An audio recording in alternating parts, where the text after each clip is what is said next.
Fighting for organic reach. This is the topic for today's podcast.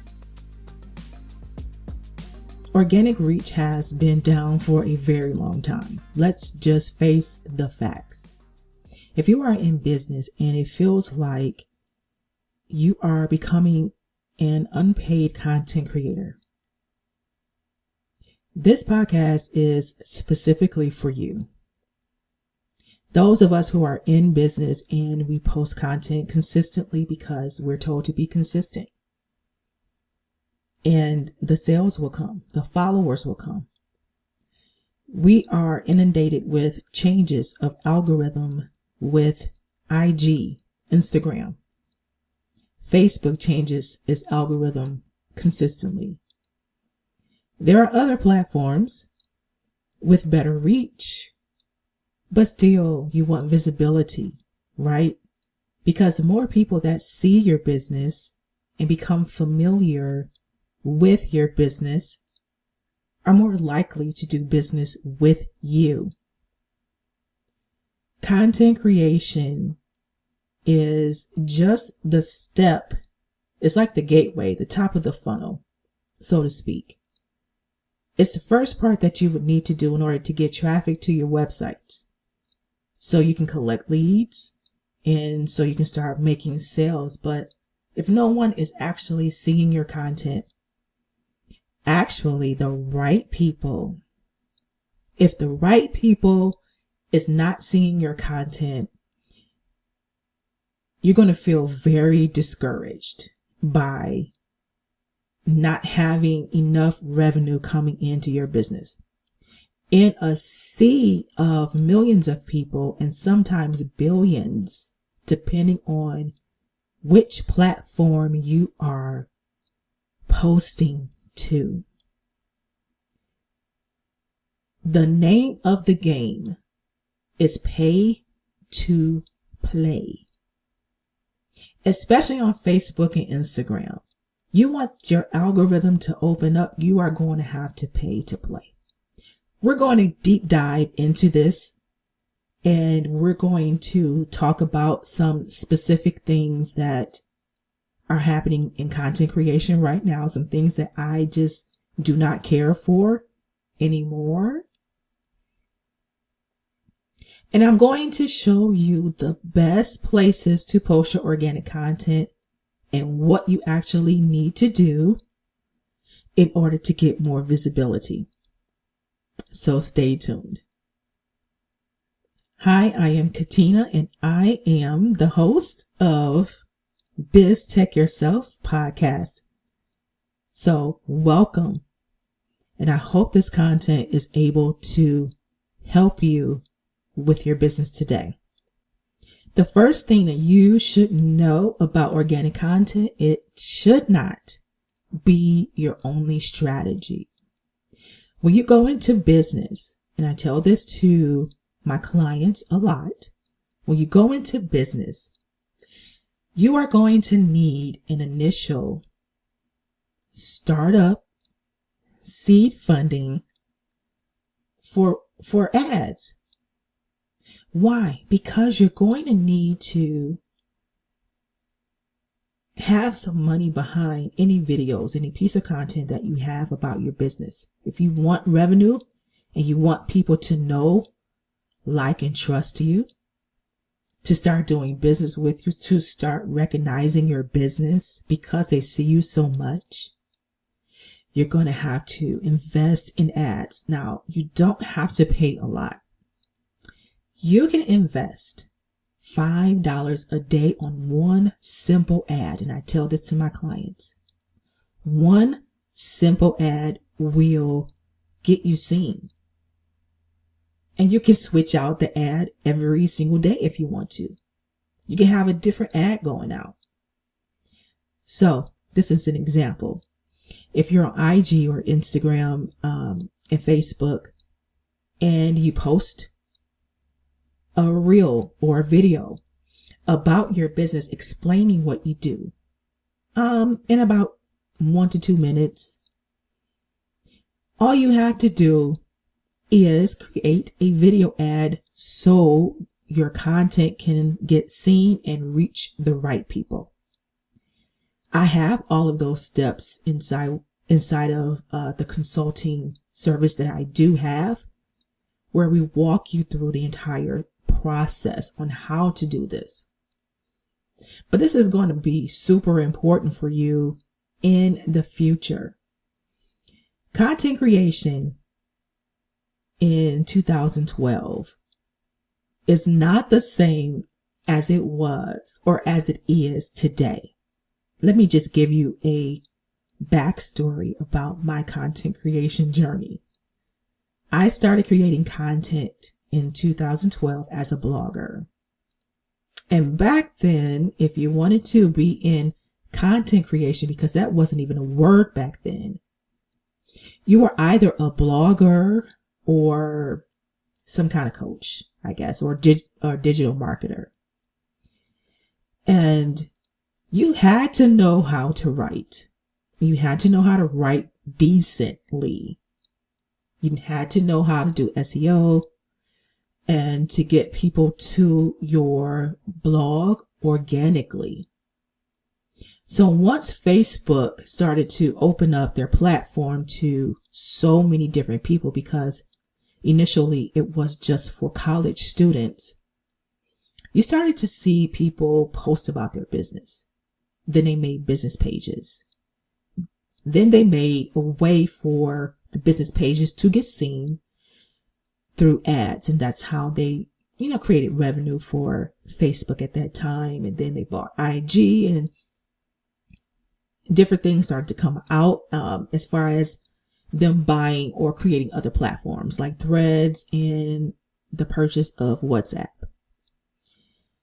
Organic content cannot be your only strategy if you want consistent sales. And the website that you build needs traffic to go to it. Your website and landing pages deserve traffic. They deserve to be seen. And you will need traffic in order to generate leads.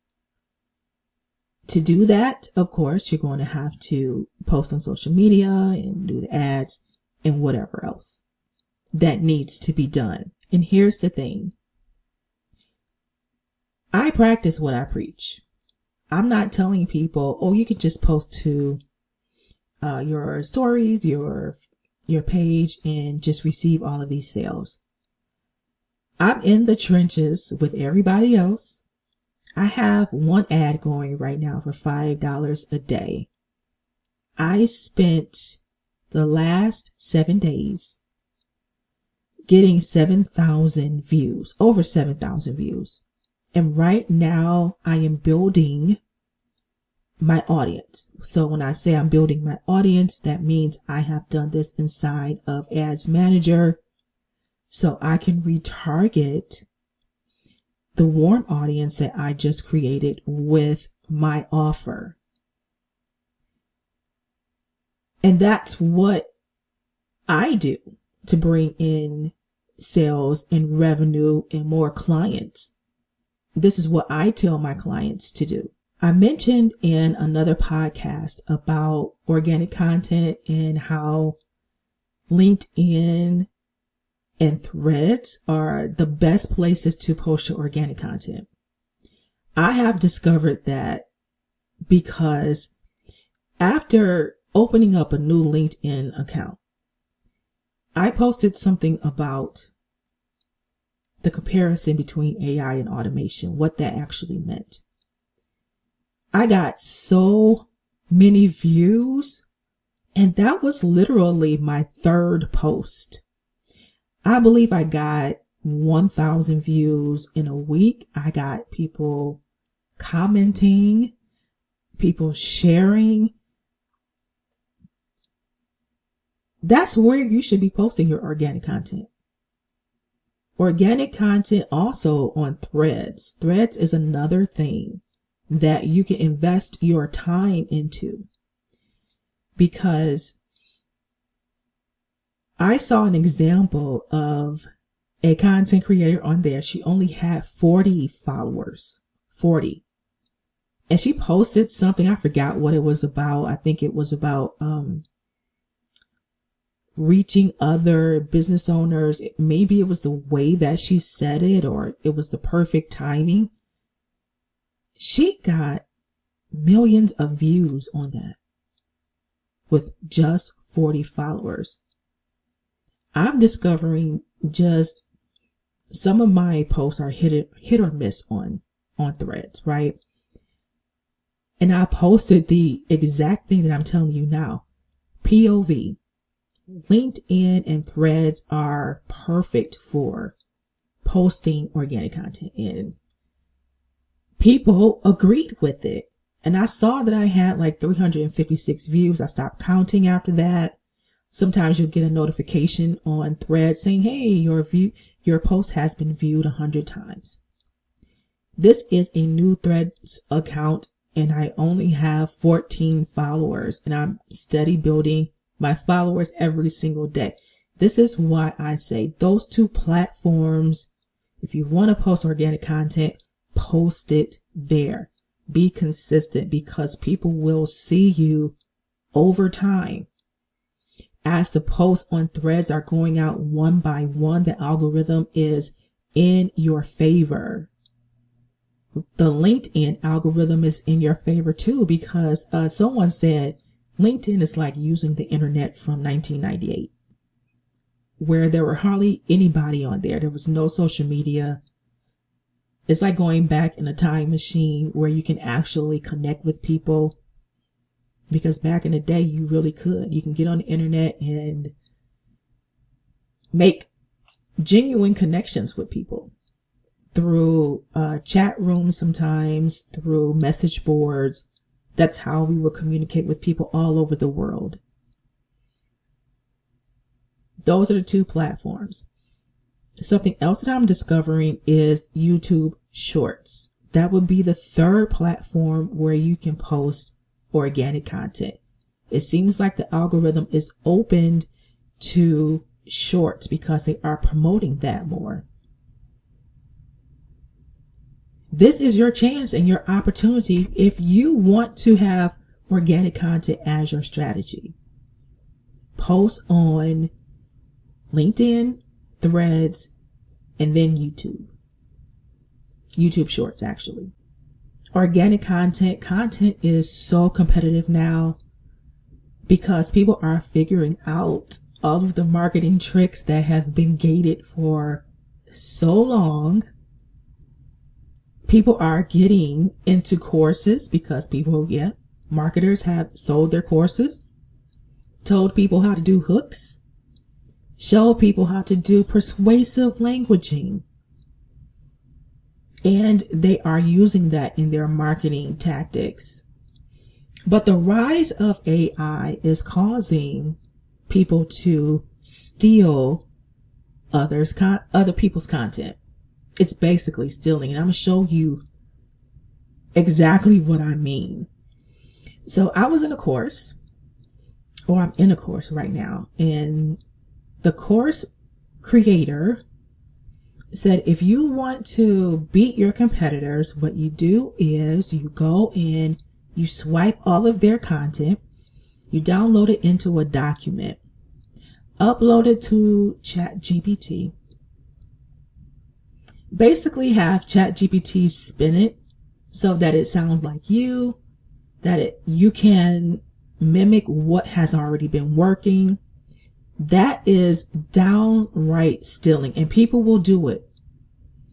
That's why everybody is starting to sound the exact same. It sounds robotic because people are relying on AI instead of using their own mental faculties, their own cognition, their own creativity to create content that is specific for their business. And the way people are thinking about content creation for their business is more of the style of a reality TV show, when people are trying to understand what exactly it is that you do. You never want to leave people guessing what you actually do, because no one is going to work with you. Your messaging, your positioning as a business owner has to be pretty tight.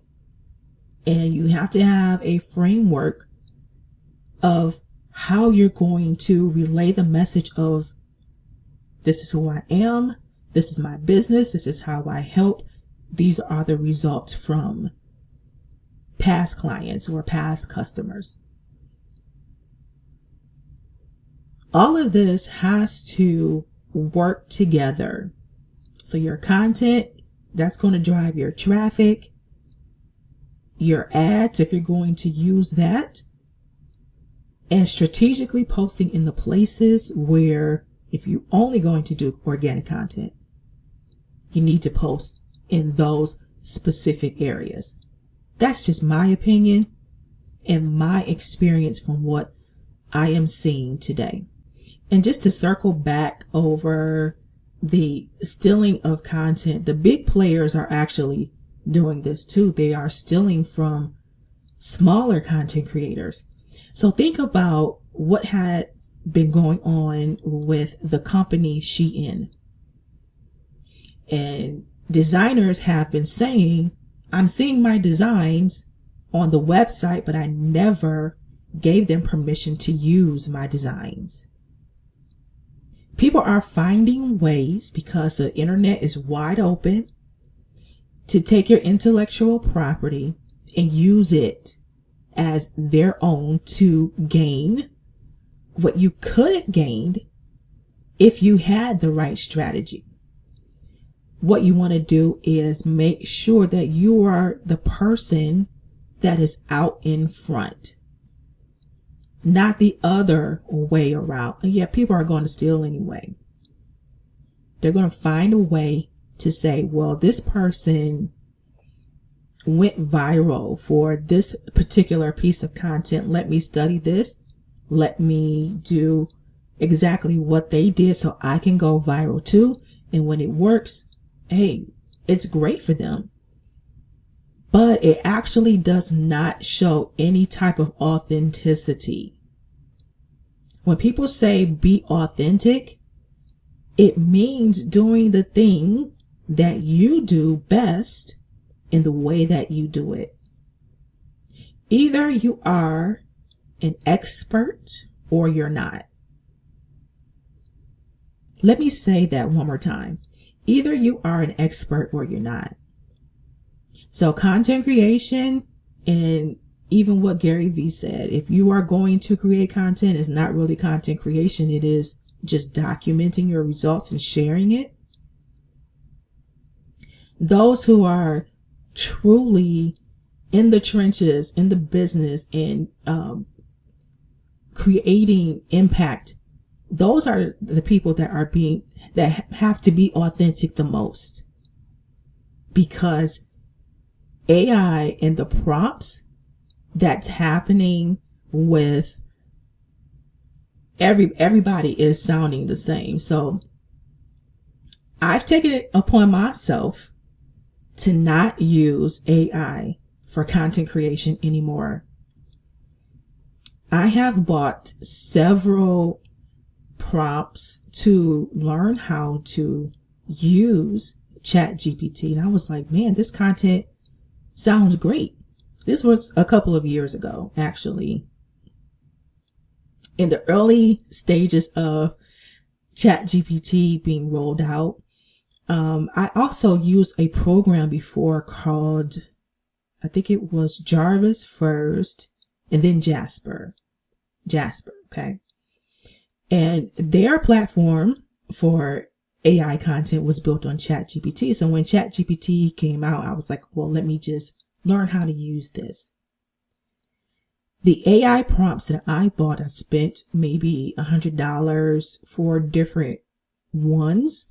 I started to figure out that it probably wasn't in my best interest early on to use those, because the prompts made me or my content sound nothing in the way that I would say it. So I posted it.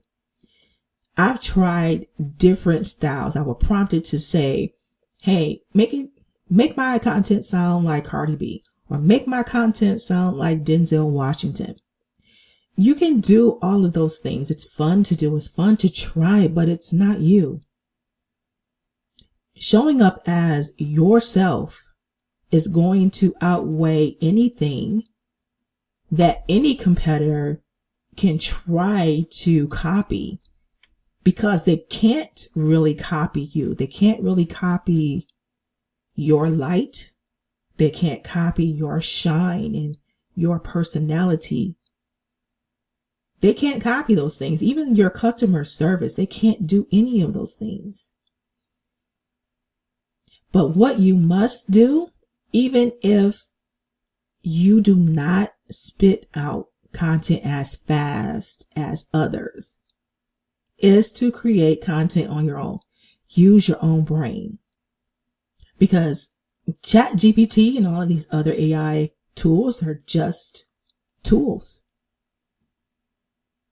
And they should be used that. So when I use them to validate an offer. I use it to ask questions and research. I use it to maybe do some editing for the content that I made and see if there's any mistakes.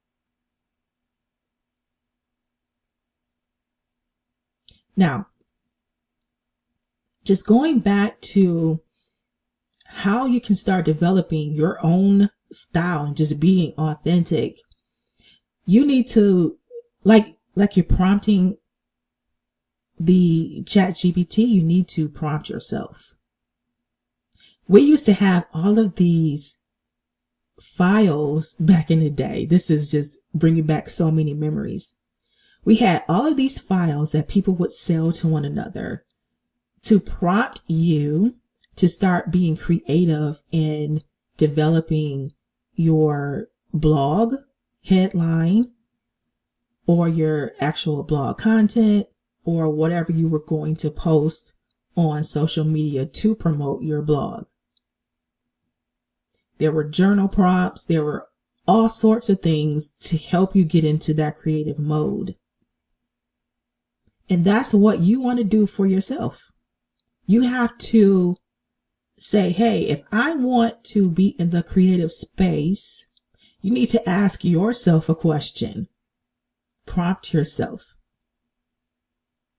So you take a subject and you say, hey, what do I know about this subject? What are all the subtopics that I can talk about for dog walking, for example? What do I know? What has been my experience? If you do not have the experience, that is something that you should not be doing. My husband and I recently talked about this subject, and someone had said to him, yeah, we're selling ebooks and we're selling courses that are made by ChatGPT. And these are things that we do not have experience in, and we're, making money. That's pretty much what everybody is doing right now. I like to work and be integral about what I'm doing. If I don't know how to do something, then I'm not going to try and step into that space and to sell something just to make money. That's just not how I do things. And certainly I'm not going to create content about something that I have no business creating content about. Myron Golden had said something about someone seeing you on stage and they said, hey, I've been to every single conference and I've been to every single event. I can do this for you.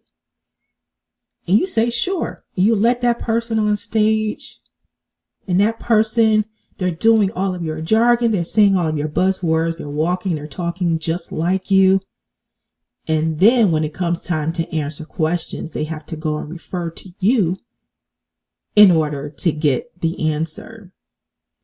I feel like that is what so many people are experiencing right now, because even with the content that's being seen and is being pushed out and people are going viral from the content that is being created from Chat GPT or from AI, from the different AI tools, they are figuring out that these people are selling $5,000 courses and they do not know what they're doing because they were out in front. They were visible. That virality made them visible. And for people to say that, oh, you can go viral and you can make a lot of money, that could be true on one end, but then you have to hold up your end of the bargain in order to deliver exactly what you promised in your content, on your sales pages. People have been known to get a one-page PDF for $8,000. I saw a video on that. I can't remember which one, but it was about people being scammed with these online courses, and it's making it difficult for creators who want to share their knowledge to actually share it with the right people, because maybe they did reach the right person and someone else say, hey, oh, I already spent my money with that person, but I didn't get the results that I was looking for. I don't want to spend my money. I am reluctant to do it. And people are going through this right now. They are having these type of conversations with other people because they are taking advantage of visibility. And I'm going to say it again. If you want to get out there and you want to sell your offers, you want to book your appointments, you want to have your calendars full, you want revenue, you need to be out there and be visible. Do not be afraid of spending $5 a day. There is no reason to, and I know people want to see fast results. They want to see the money coming in right away. During your early stages of setting up ads and putting out ads, as you are creating your organic content, you are going to test and see which ones will do the best. You need at least 90 days in order for you to see which content is going to resonate with anybody. And you need to build your warm audiences before you can even start saying, can you buy my stuff? They need to see you and hear you for at least 90 days. And I'm going to tell you an example of this, how it's done manually instead of automatically with ads. So there was this one content creator, I'm not going to mention her name. Years ago, she got on Periscope. I asked people if they remember Periscope, but do you remember Periscope? Periscope was the streaming platform that was put out by Twitter years ago. I can't remember which year it came out. But what she said she did, she went live for 90 days straight. That was the fastest way for people to get to know her and to know you. So if you're not selling right now and you're in business, you just opened up, nobody knows who you are. They have to get to know you. They have to get to know you. You need to give them the opportunity to see your face, to see your content, and to click on your websites. Maybe they will even opt into one of your free offers if you have one. Maybe they will book a call. If they are so inclined and they do talk to you, they might have to see you or book more calls or those type of things. It is all a process. The one who stands in front of their target audience the longest will get the sale. I can literally guarantee you that. There are so many people that have put out ads in front of me I've gotten tired of it. My children, even when they were little, I don't know if you guys remember this guy. His name is Ty Lopez. He's still out and he's still making content, showing mansions and cars. But on YouTube, he used to make these ads that would go out to all sorts of people. And this is before the parameters were set where you couldn't advertise certain things to children. And my children would see his content and they would scream to the top of their lungs, "Oh my God, it's Ty Lopez. Oh no, hurry up and turn it off." Because he was showing cars, mansions, and they were like, why am I seeing this? They were just trying to watch their cartoons. And so we saw him daily for a year, and it bothered me so bad. It bothered my husband too. And he said, let's sign up and see what he's talking about. Do you think the marketing worked or no? Do you think the marketing worked or no? I would say yes. Because once I got into his community, I learned some things. I took some things from it. The things that I didn't agree with, I let it slide. But it also showed me that as a business owner, you can be out there just like any of other advertisers. Any other advertisers. There are major corporations who will not just post organic content. They want their stuff in front of the right people because it is about revenue. It is not about just building a community. It is not just about building an audience or followers. It is not just about building a movement. It's not about any of those things. It is about revenue. That's it. Revenue is going to pay your pockets. The business has revenue and then the business can pay you. So you have to think about this wisely as a business owner and creating content. Now, just going back to the content creation part of things, there are studies that have been shown creativity is boosted when you handwrite things. So when I said to prompt yourself and you ask yourself these different questions, have a brainstorming session by yourself. Do not type it out. You'll be surprised at how fast your brain will move and give you all sorts of ideas. And if you know how to write in cursive, writing in cursive speeds up the process because you can quickly make your words and just go in motion as it is coming, and it's coming directly from you. That content can be placed on your social media. It can be validated with ChatGPT and use that as a tool.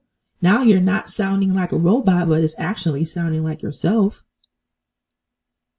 It can give you feedback and you can go in there and say, well, I'll take this out because it doesn't sound like me. I wouldn't say it like this, but I'll say it like that. All of this is super important for you to show up as yourself, to get sales, traffic, leads, and to do all of the automations that are important for your business. That's what we do here at BizTech Yourself. We help businesses start with traffic, build their websites, generate leads, and start getting sales. So to recap on everything that I have talked about today, the fight for organic reach lies with being strategic about where to do your organic content. It lies with whether you are going to just do organic content and put your content on Threads or YouTube or LinkedIn. And if your strategy is to be on Facebook and Instagram, you are going to have to do some paid advertisement. Not groups, not trying to network in groups, because that is a nightmare. But you're going to have to be in front of your target audience. So I hope this podcast has helped give you some insight about where you should be posting your organic content and why you should be running paid ads.